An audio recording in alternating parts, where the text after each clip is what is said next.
The way we view the universe has a profound impact on our understanding of ourselves. Today we see the Earth as a small, fragile globe, orbiting at just the right distance from the Sun for life to flourish. It appears to be the only planet with life in the solar system, and the planets themselves are mere specks in the vacuum of space. Human life seems reduced to insignificance when set against the vast, nearly empty spaces of modern astronomy.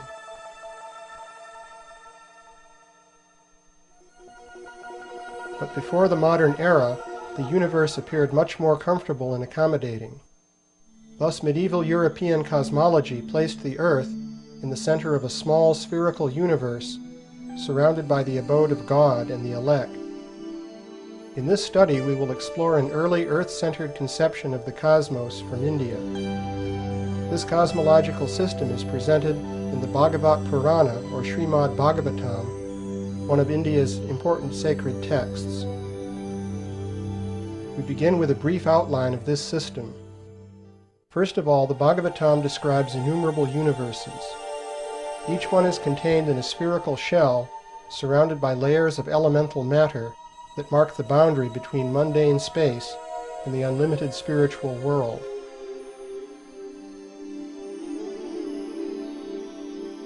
The region within the shell is called the Brahmanda, or Brahma egg. It contains an earth disk called Bhumandala that divides it into an upper heavenly half and a subterranean half filled with amniotic water. Bhumandala is divided into a series of geographic features called oceans and islands, but these are geometrically perfect rings of cosmic size with no resemblance to irregular earthly continents. In the center of Bhumandala is the circular island of Jambudvip, with 9 subdivisions called Varshas. These include Bharatavarsha, which can be understood in one sense as India, and in another as the total area inhabited by ordinary human beings.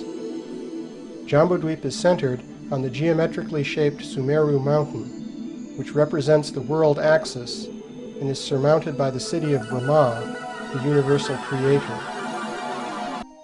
The Bhagavatam says that the sun orbits on its one-wheeled chariot, which rides on Bhumandala. If we take Bhumandala as a literal plane, we see that the sun orbits nearly in this plane. The motion of the sun on its chariot corresponds to what happens in the Arctic during the summer, but it never would be observed at the latitudes of India. The ecliptic projects onto an off-centered circle in the planisphere map, and the sun's position on this map corresponds to the point on the Earth globe where the sun is at the zenith. The terminator, or boundary between day and night, is a great circle on the globe that is perpendicular to the sun's zenith position. It projects stereographically onto a circular arc on the planisphere that rotates once every 24 hours. At the equinoxes, this arc becomes a straight line. At the solstices, it bends so that the north polar region is illuminated in the northern summer, or in darkness in northern winter. The passage of day and night is described in the Bhagavatam as a straight terminator rotating over a plane map, as we see here. Here we see the ecliptic and the zodiac projected stereographically onto the Earth map. The sun and zodiac revolve clockwise together once per day, while the sun moves counterclockwise around the zodiac once per year. Here the zodiac is projected stereographically onto Bhumandala. Note that as the sun goes around the off-centered zodiac in its yearly orbit, it crosses the ring-shaped islands and oceans of Bhumandala. This ocean-crossing motion is described in the Puranas, and this also adds weight to the planisphere model. Bhumandala can be compared with an astronomical instrument called an astrolabe, which was popular in the Middle Ages. On the astrolabe, the off-centered circle represents the orbit of the sun, the ecliptic. In an astrolabe, the Earth is represented in stereographic projection on a flat plate called the mater. The ecliptic circle and important stars are represented on another plate called the ret. Different planetary orbits could likewise be represented by different plates, and these would be seen projected onto the Earth plate when one looks down on the instrument. The Bhagavatam similarly presents the orbits of the Sun, the Moon, and important stars on a series of planes parallel to Bhumandala. The orbits of the planets are placed on additional parallel planes.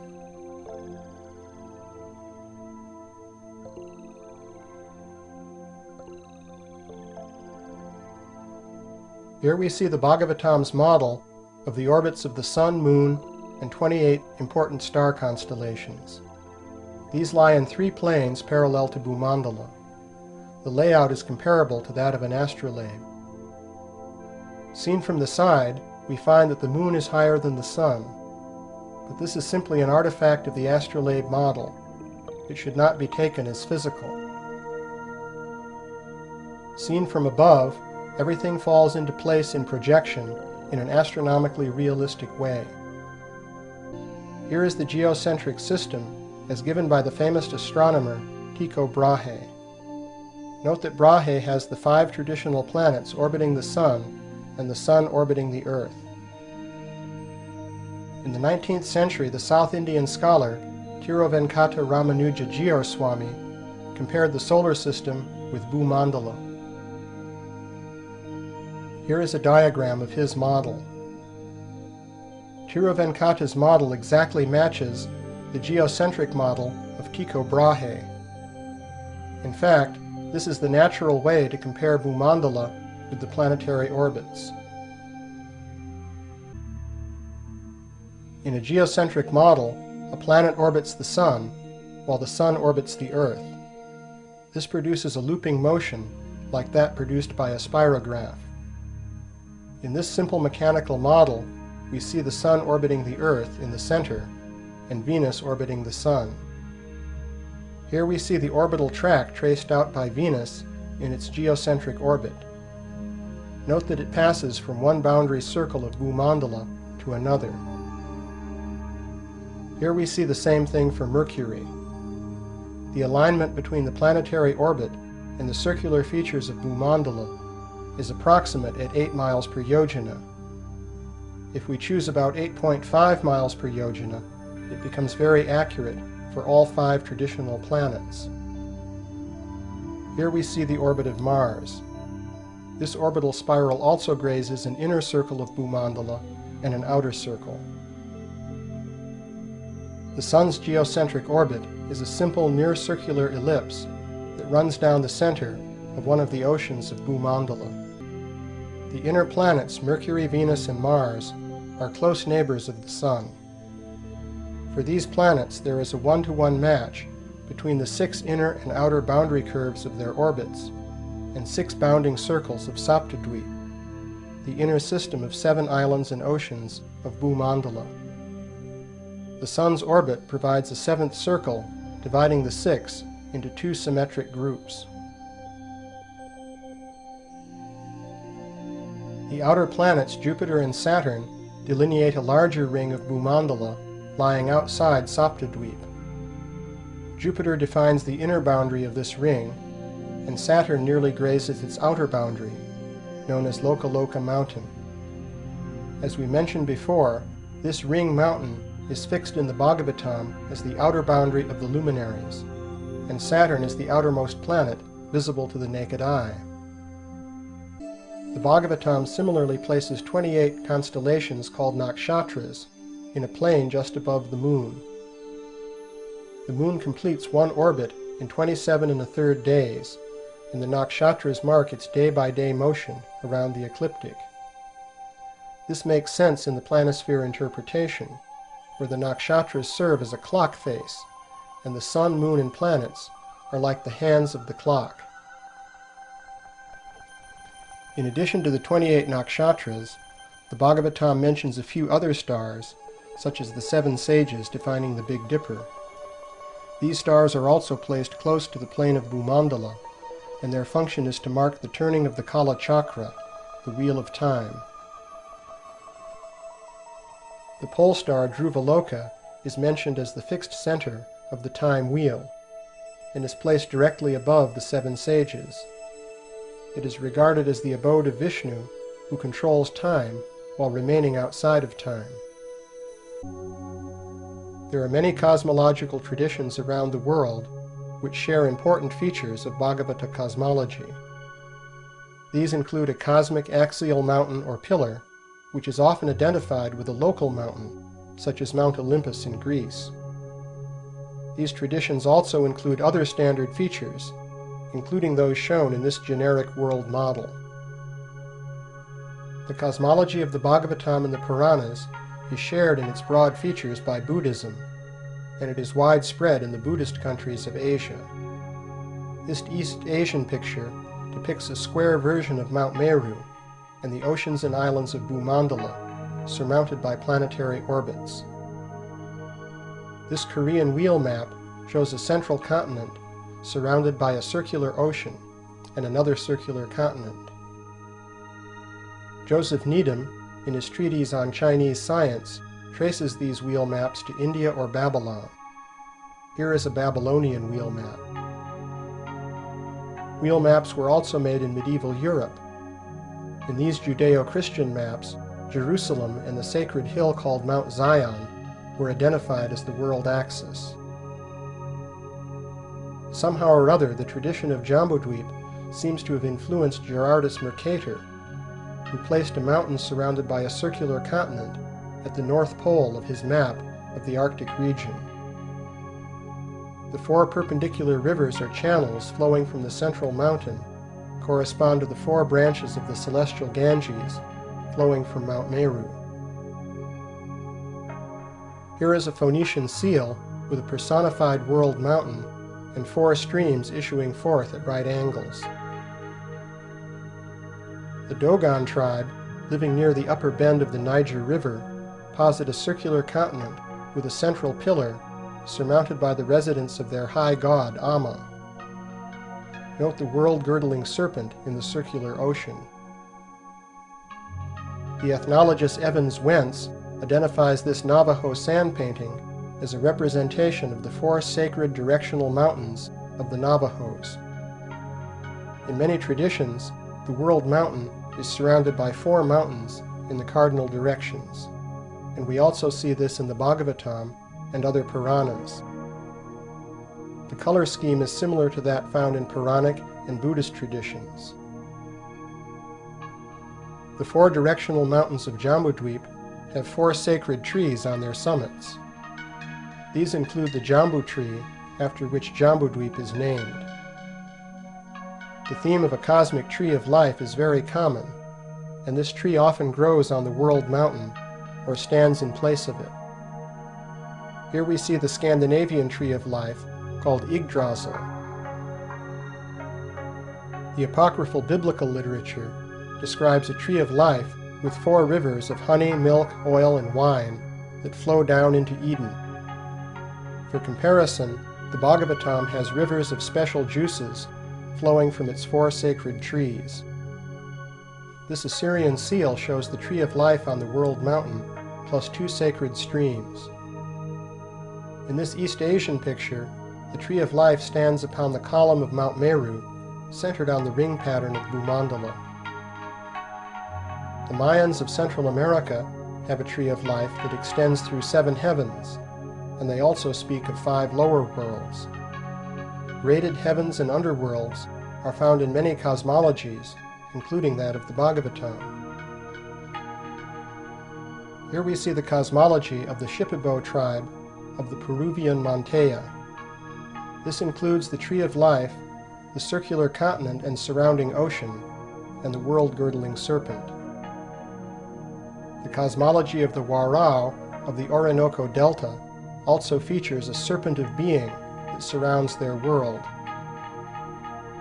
Here we see the Norse serpent that surrounds Midgard, the inhabited world of Norse cosmology. The Bhagavatam places a universal serpent called Anantashesha beneath Bhumandala. He is generally depicted as supporting the earth from beneath, but the Mahabharata also says that he encircles her in his coils. The Bhagavatam places the cities of Brahma and the 8 Lokapalas on top of Mount Meru. Similarly, many traditions place the abode of the gods on top of their axial mountain or pillar. Here is the geometric layout of the cities of the 8 Lokapalas, or world guardians. These figure in the Vastu Purusha mandala used to lay out temples in traditional Indian architecture. The grid of the Vastu Purusha mandala is also associated with the nakshatra constellations marking the ecliptic. Thus the earthly side of a temple was connected with the heavenly realm of the ecliptic. The Bhumandala disk represents the exoteric domains of the Earth and planets. In contrast, the cosmic axis, extending perpendicular to Bhumandala, is filled with esoteric meaning. It represents the path of ascent or descent of the soul. In addition to the orbits of the sun, moon, and planets, there are different worlds or lokas arrayed above Bhumandala along the cosmic axis. These upper worlds can be entered through mystic cities, and they are accessible only to persons of advanced spiritual consciousness. The Bhagavatam describes the vertical dimension of the Brahmanda as a universal form of God, extending from the lowest world at the soles of the feet to the highest at the crown of the head. In this traditional picture, we see the rings of Bhumandala forming the belt of the universal form. Here the positions of the worlds are indicated in relation to the universal form. The levels in the universal form are associated with the spinal chakras on which yogis meditate, and the spine itself is called Meru Danda, after Mount Meru, the cosmic axis. The ascent of the soul through different levels of the Brahmanda is analogous to the ascent of the life force through the chakras in the body. In general, the vertical dimension of the universe represents the path of ascent or descent of the soul through different worlds and different states of consciousness. It lies perpendicular to the plane of Bhumandala, which is the world of the planetary orbits.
From the hidden valleys of Tibet and the stunning pyramids of Mexico, to the icy wastes of the Antarctic and the deepest ocean trenches, our search for Atlantis will take us all across the world to seek out ancient clues of a civilization that perished before history had even begun.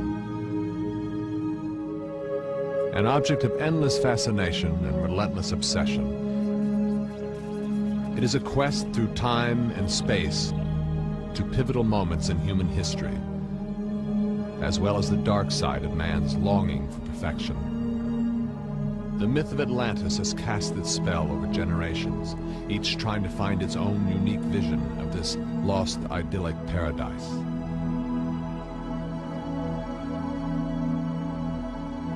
Our journey will take us across oceans and continents and span 10,000 years of human history.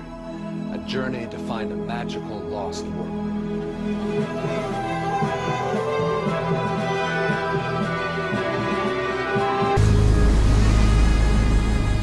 For this is Atlantis, the ancient land that legend has it was sunk beneath the waves 11,000 years ago by a massive cataclysm.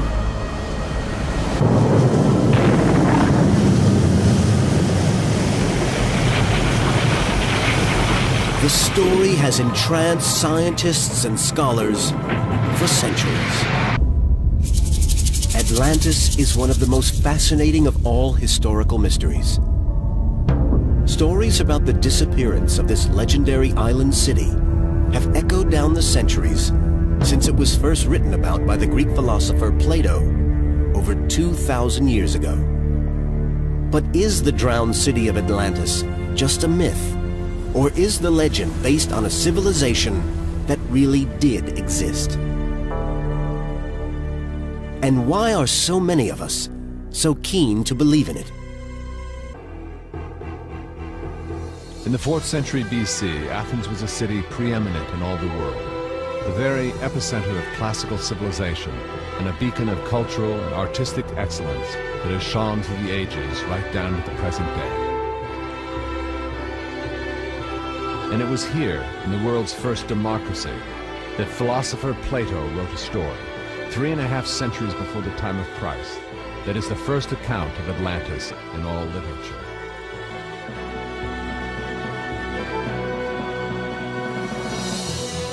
The fact that Plato originated the story of Atlantis gave it a great amount of weight.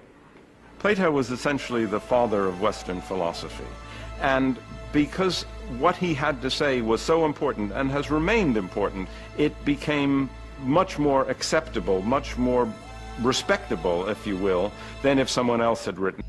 Plato tells us that for long ages the Atlanteans lived at peace with the rest of the world on their beautiful island paradise. Unspoiled by their material possessions and great wealth, they were concerned only with learning, cultivating virtue, and living in harmony with nature. Yet finally this golden age passed, and the Atlanteans became like other mortals. Human nature got the upper hand. They became tainted with unrighteous ambition and power. Insatiable for wealth and glory, the Atlanteans pushed forward the bounds of their empire, enslaving all before them. Finally, only one city stood between Atlantis and world domination: Athens.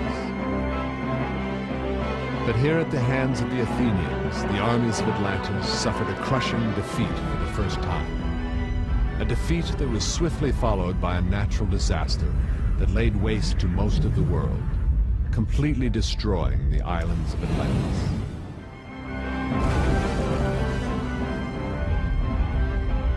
Violent earthquakes and floods, and in a single day and night of misfortune, the island of Atlantis disappeared in the depths of the sea.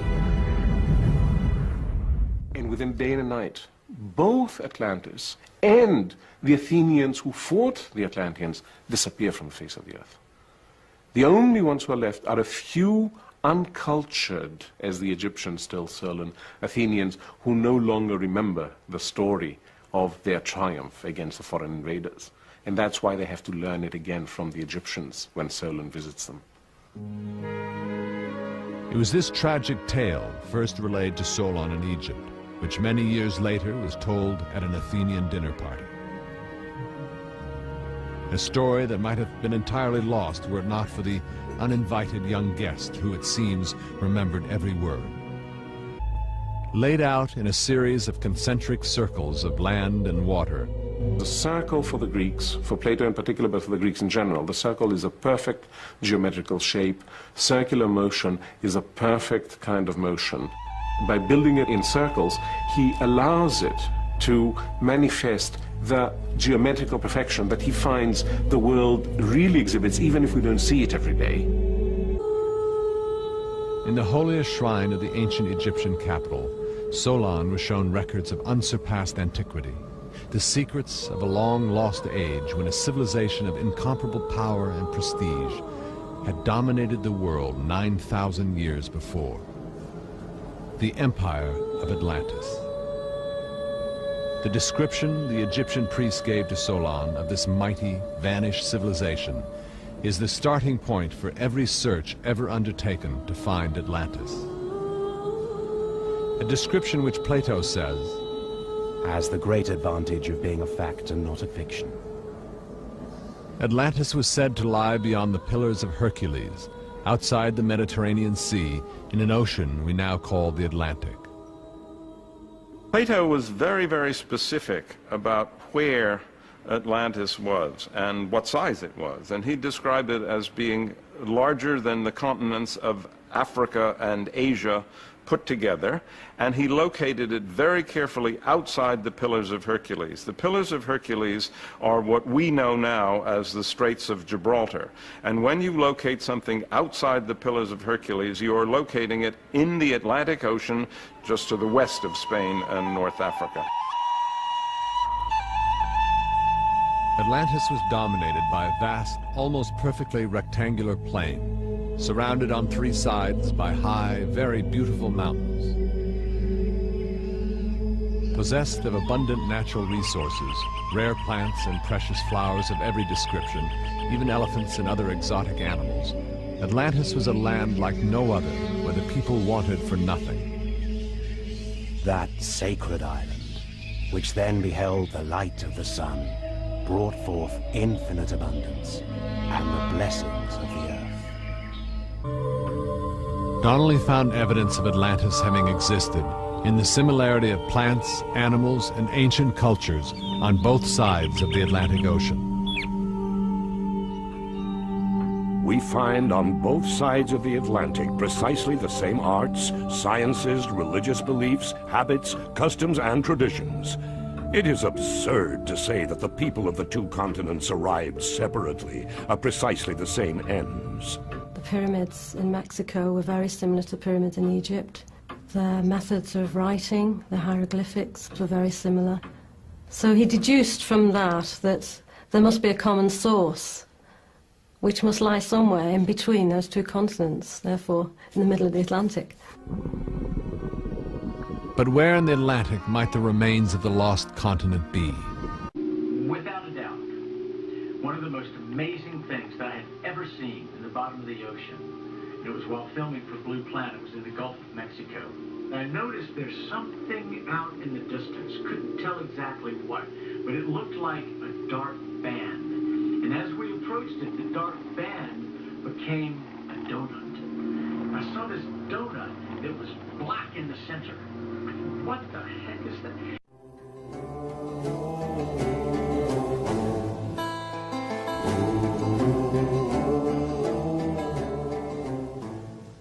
And so, as we get closer and closer to it, I noticed that the black band had what appeared to be kind of steam over it.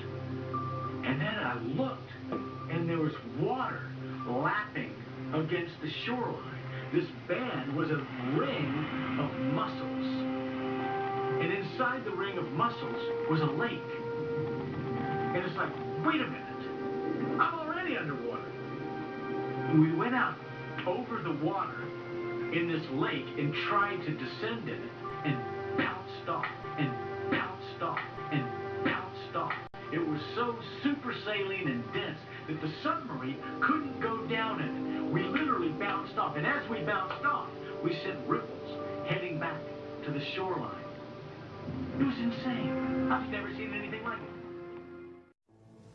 Tried to be a good boy, but I ain't a boy no more. I've seen some things that a man just can't ignore, and this world's gonna see what I'm standing for. And God said, "Let there be a firmament in the midst of the waters. Let it separate the waters from the waters. And God made the firmament, and separated the waters which were under the firmament from the waters which were above the firmament." And it was so.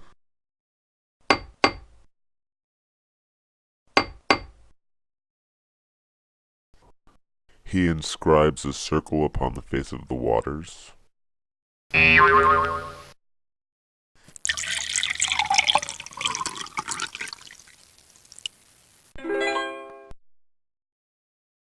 It is I who keep steady the pillars. The world is established, it shall never be moved. Thou didst set the earth on its foundation. He made firm the skies above. It is he who sits above the circle of the earth, who stretches out the heavens like a curtain and spreads them like a tent to dwell in. The tree grew and became strong, and its top reached to the heavens, and it was visible to the end of the whole earth. Where that? Again, the devil took him to a very high mountain and showed him all the kingdoms of the world.